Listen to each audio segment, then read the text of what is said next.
भारत का विज्ञान और भारत की टेक्नोलॉजी वो कहीं ना कहीं कुछ तो अच्छा कर रही है, चाहे वो ग्रामीण क्षेत्र में हो, शहरी क्षेत्र में हो। और कोविड के टाइम पे तो भारत की विज्ञान और टेक्नोलॉजी ने बहुत ही उम्दा काम किया था।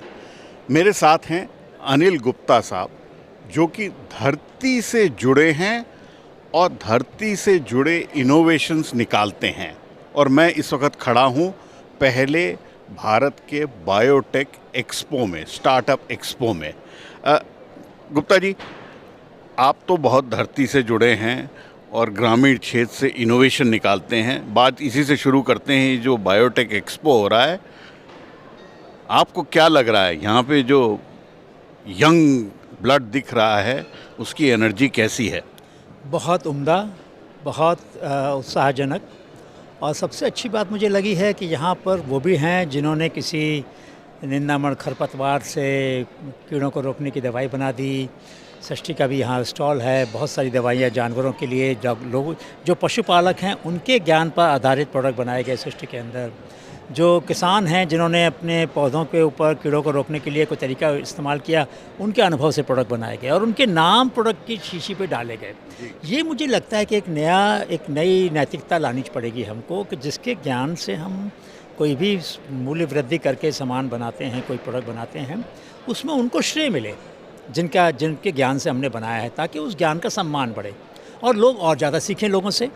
तो मुझे तो बहुत अच्छा लग रहा है कि यहाँ पर जो ऊर्जा है और जो उत्साह देख रहा हूँ मैं, मुझे पूरा विश्वास है कि अगर इस तरह से इनको सही जगह मिल जाए और आपस में एक दूसरे से भी सीखने का इनको मौका मिले, थोड़ा समय ऐसा भी हो कि ये एक दूसरे से भी सीखें, वर्टिकल वाइज सीख लें, एग्रीकल्चर के लोग मिल जाएं, हेल्थ के मिल जाएं, एनर्जी के मिल जाएं, वेस्ट मैनेजमेंट के मिल जाएं, डायग्नोस्टिक के मिल जाएं, तो उससे क्या होगा कि एक दूसरे के साथ मिलकर काम करने की जो प्रवृत्ति है वो बढ़नी चाहिए। अभी मुझे थोड़ा कम दिख रहा है, मैं इसको नेटवर्क एंटरप्रेन्योरशिप की बात करता हूँ, सहयोगी उद्यमिता की बात जो है कि लोग सब कुछ खुद नहीं कर सकते हैं। और कई बार क्या होता है, ग्राहक आपके पास आता है, कहता है मुझे ये चाहिए, आपके पास नहीं है, लेकिन आप जानते किसी और के पास है, लेकिन आप कहते हैं मेरे पास नहीं है, बात रुक जाती है वहाँ पर। ये देश जब तक सामुदायिक उद्यमिता को नहीं साथ में लाएगा, तब तक हम शायद वो उस स्तर नहीं पा पाएंगे जहाँ पर हम अकेले अकेले जाने की कोशिश कर रहे हैं। तो हमारे देश का मॉडल थोड़ा अलग होना चाहिए। और यहाँ आपने जो ग्रामीण स्तर पे इनोवेशन निकाले हैं हनी बी नेटवर्क से सृष्टि के तौर, और ये जो एक फॉर्मल स्टार्टअप का सेक्टर है, ये कहीं जुड़ सकता है? अभी तो देखिए, हमने ज्ञान के एक संस्था हमने ज्ञान बनाई थी 1997 में, जिसने एक त्रिकोण बनाया इनोवेशन इन्वेस्टमेंट एंटरप्राइज का। तो सिडबी के साथ मिलकर हमने माइक्रो वेंचर फंड बनाया। तो देखा आपने यहाँ पर अब की बार मेरे उस पर लिखा होता है इन्वेस्टर। तो मैं ढूंढ रहा हूँ ऐसे आइडिया जिसमें हम लोग ऋण दे सके 1 से 5% के बीच में। मतलब कि अब हम खाली ढूंढने का काम नहीं करना है। इनोवेशन फॉर ग्रास रूट और इनोवेशन फ्रॉम ग्रास रूट, ज़मीन से आने वाली सोच और ज़मीन पे जाने वाली सोच, दोनों को मिलाना है और दोनों को आगे बढ़ाना है। तो यहाँ पर ज़्यादा लोग जो हैं वो हैं जिन्होंने ज़मीन के लिए कुछ करने की कोशिश की है, ऐसे काफ़ी लोग हैं। लेकिन उनमें से भी वो लोग जो ज़रूर पिछड़े वर्ग को, गरीब लोगों के पास, महिलाओं के पास जाने की कोशिश कर रहे हो। पूर्वोत्तर भारत के यहाँ पर कई स्टॉल आपने देखे होंगे, मेघालय के देखा, मिजोरम का देखा। बड़ी खुशी हुई मुझे आज उनसे मिलकर, क्योंकि जैसे तमिलनाडु में केले के तने में जो धागा है, उससे उसने बहुत सारे प्रोडक्ट बनाए मुर्गेसन ने जी। ऐसे ही मिजोरम में धान के साथ, चावल के साथ उसने बना दिया बायोटेक, बहुत अच्छा पौष्टिक तत्व बना दिए। तो ऐसा जो काम हो रहा है, जो कम खर्च में जो चीज़ व्यर्थ जा रही थी उसका उपयोग करके जो बना रहे हैं, वो कई काम कर रहा है। वो तो बायो वेस्ट को भी यूटिलाइज़ कर रहा है, इस्तेमाल कर रहा है, और साथ ही साथ आमदनी बढ़ा रहा है। तो मुझे बहुत खुशी है इस बात। गुप्ता जी, एक आपको क्या लगता है आने वाला टाइम जो है, जिसको प्रधानमंत्री मोदी अमृत काल बोलते हैं, उसमें हम वापस साइंस और टेक्नोलॉजी की बेसिस पे कहीं एक अच्छी जगह पा पाएंगे? देखिए, जब 2007 में मैंने बायरक का नोट बनाया था, ये रिपोर्ट जो थी हमने लिखी थी डॉक्टर भान के टाइम पर। आज मुझे बड़ी खुशी होती है कि जो स्वप्न हमने देखा था उसको कितना आगे बढ़ाया। तो पहली बात तो मैं ये कहता हूँ कि बायरक जैसी संस्थाएं हर मिनिस्ट्री में होनी चाहिए, रेलवे में होनी चाहिए, ट्रांसपोर्ट में होनी चाहिए, क्योंकि हर सेक्टर में इनोवेशन चाहिए ना, खाली बायोटेक में थोड़ी चाहिए। तो मुझे खुशी होती है अगर प्रधानमंत्री ये बात भी आगे बढ़ा देते थोड़ी सी, और अगर नहीं बढ़ाई तो आप बढ़ा दें, कि अगले 25 साल में हर मिनिस्ट्री को बायरक जैसा एक प्लेटफॉर्म बनाना पड़ेगा जो उस क्षेत्र के, उस सेक्टर के, उस क्षेत्र विशेष के जो उद्यमी हैं उनको वही सपोर्ट मिले जो यहाँ मिलता है, यानी 50 लाख उससे भी ज़्यादा लोग सिर्फ विचार के ऊपर मिल जाता है। तो एक तो ये मैं कहूँगा कि बहुत ज़रूरी है कि उसके लिए हम रास्ता बनाएं। दूसरी बात, जिस रफ्तार से इतने कम समय में 2012 से लेकर 22 के बीच में 10 साल के अंदर इतना कुछ हुआ है, तो आने वाले समय में इनके अनुभव के आधार पर अगर बाकी मंत्रालय भी इस तरह का काम करेंगे तो हम कहीं से कहीं पहुँचेंगे।